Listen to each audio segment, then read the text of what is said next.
Hasini terrace మీదకి వెళ్తూ మెట్లు ఎక్కుతూ ఉండగా టెర్రస్ మీద సంతోష్ ఆమని మాటలు వినిపించాయి.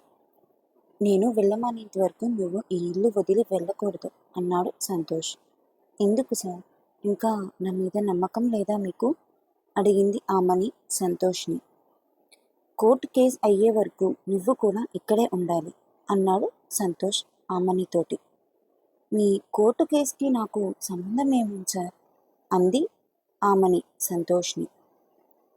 మా కోర్టు కేసుతో సంబంధం ఉన్న ఆమెనితో నువ్వు పరిచయాలు పెంచుకుని సంబంధాలు ఏర్పరచుకున్నావు కదా అన్నాడు సంతోష్ ఆమనితోటి. కాలనాగుతో స్నేహం దినదినగండం నూరేళ్ళాయుష్ అని అర్థమయ్యాక మళ్ళీ ఎవరైనా అలాంటి వ్యక్తితో బంధుత్వాన్ని పెంచుకుంటారా? అంది ఆమని సంతోష్ తోటి. నువ్వు పెంచుకోవాలి అన్నాడు సంతోష్. సంతోష్ మాటలు అర్థం కానట్లు చూసింది ఆమిని. ఇందాక అన్నావు కదా మీ రుణం తీర్చుకోలేనిది అని, అందుకే అడుగుతున్నా.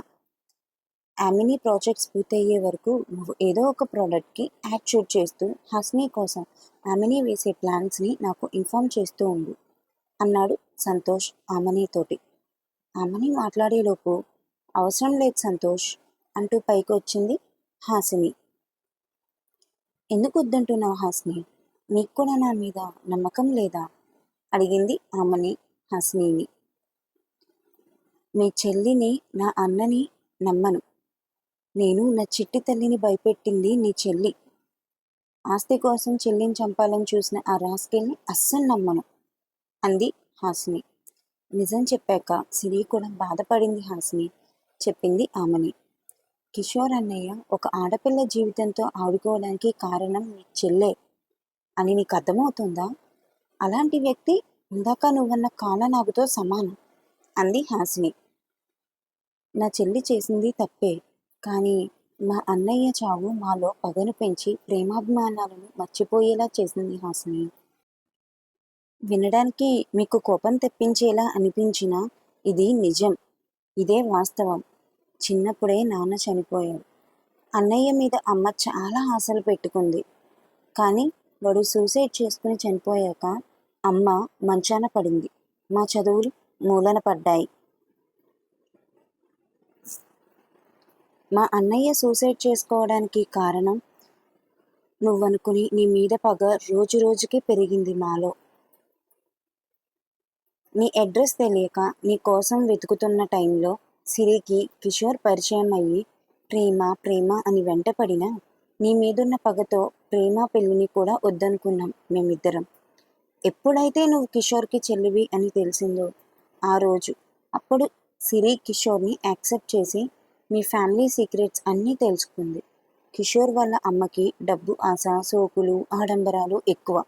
అందుకే వాళ్ళ నాన్నగారు ఉమ్మడి ఆస్తిలో నీకు వాటా ఉందని ఆయనకి తెలిసినా ఆవిడకి తెలిస్తే ఆస్తి కోసం ఆవిడ నిన్ను ఏడిపిస్తుందని ఆవిడకి తెలియకుండా నువ్వు మేజర్ అయ్యే నాటికి నీ వాటా ఆస్తి మీద సర్వ హక్కులు నీవే అని వీలునామా రాయించారు.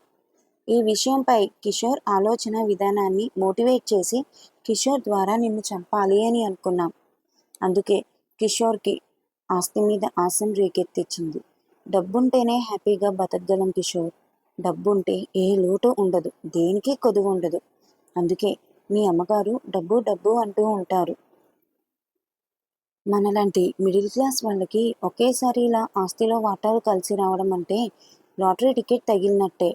ఇప్పుడు నువ్వు ఈ ఆస్తిని మీ చెల్లికి దారబోస్తే మనకి బెటర్ ఫ్యూచర్ ఉండదు కిషోర్. నేను ఆర్థికంగా చాలా కష్టాలు అనుభవించాను. మన పిల్లలు అలాంటి కష్టాలు పడకూడదంటే మీ చెల్లి ఈ భూమి మీద ఉండకూడదు అని కిషోర్కి నీ గురించి ఆలోచించుకునే సమయాన్ని ఇవ్వకుండా తన మీద ప్రేమను కురిపిస్తూ నిన్ను చంపేలా ప్రేరేపించింది సిరిని.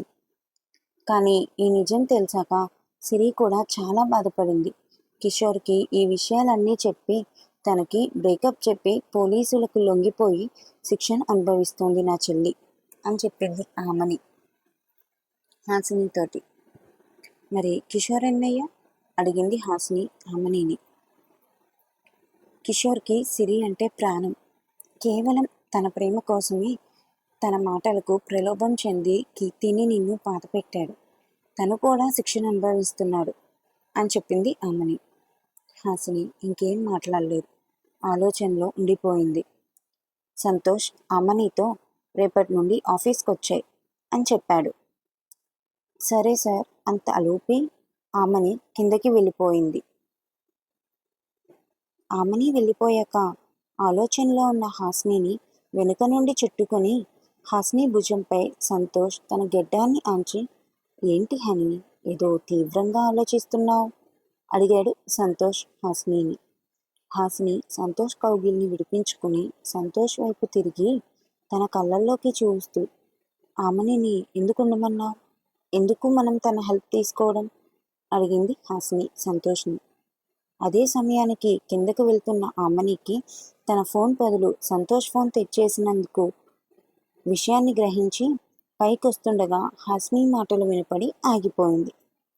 ఆమని ఇంట్లో ఉండడం నీకు ఇష్టం లేదా అని అడిగాడు సంతోష్ హాసినిని దగ్గరికి లాక్కుని తన ముంగుర్లు సవరిస్తూ. సంతోష్ గుండెలపై తన తలను వాల్చి, ఆ యామిని ఎంత డేంజర్ అనేది తెలుసు కదా సంతోష్, డబ్బు కోసం దీపిక అక్క ప్రెగ్నెంట్ అని కూడా ఆలోచించకుండా నిండు ప్రాణాలను బలి తీసుకుంది. అటువంటిది ఇప్పుడు ఆమెని మనకి అనుకూలంగా మారి హెల్ప్ చేస్తుంది అనే విషయం తనకు తెలిస్తే ఆమెని ఊరుకుంటుందా చెప్పు. చూస్తూ చూస్తూ ఆమెను కాపాడినందుకు మనమే నిప్పులు గుండెంలో దూకి అగ్ని ప్రవేశం చేయమన్నట్టుంది. మన కోసం తను ప్రమాదంలో పడే హెల్ప్ తను చేయడం నాకు ఇష్టం లేదు సంతోష్ అంది. హాసిని మాటలు విన్న ఆమెని, ఎంత సున్నితమైన మనసు హాసినిది, తన వల్ల ఎవ్వరికీ ఏ హాని జరగనివ్వదు అని మనసులో అనుకుంటూ మెట్లు ఎక్కాక హాసిని సంతోష్ ఒకరినొకరు హక్ చేసుకోవడం చూసి వెనక్కి తిరిగి నిలబడి, వీళ్ళని డిస్టర్బ్ చేయకుండా ఇప్పుడు నా ఫోన్ తీసుకోవడం ఎలా అని ఆలోచనలో పడింది. సంతోష్ హాసినితో, నా మీద నమ్మకం ఉంచరా, సిచ్యువేషన్ అక్కడిదాకా రానివ్వను. ఆ యామిని ఎలానో 2 వీక్స్ వరకు షూట్ చేయలేదు.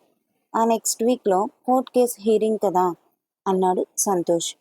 ఫోన్ రింగ్ అవ్వగానే ఆమెని వెనక్కి తిరగడం, హాసిని సంతోష్లను చూడడం, సంతోష్ హాసిని కూడా ఆమెని చూడగానే ఒకరికొకరు దూరం జరగడం ఒకేసారి జరిగాయి. సంతోష్కి తన చేతిలో ఉన్నది ఆమెని ఫోన్ అని అర్థమైంది.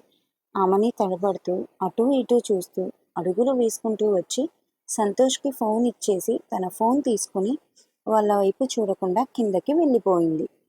హాసినిని దగ్గరికి తీసుకుంటూనే తనకు ఎవరు ఫోన్ చేశారో చూసి తనకు ఫోన్ చేసిన శివకి తిరిగి ఫోన్ చేసి మాట్లాడుతూ హాసిని ముంగుర్లు సవరిస్తూ చిలిపి చేష్టలు చేస్తున్నాడు. సంతోష్ కురిపించే ప్రేమకి పరవశిస్తూనే తనని గట్టిగా హత్తుకుని ఉండిపోయింది హాసిని.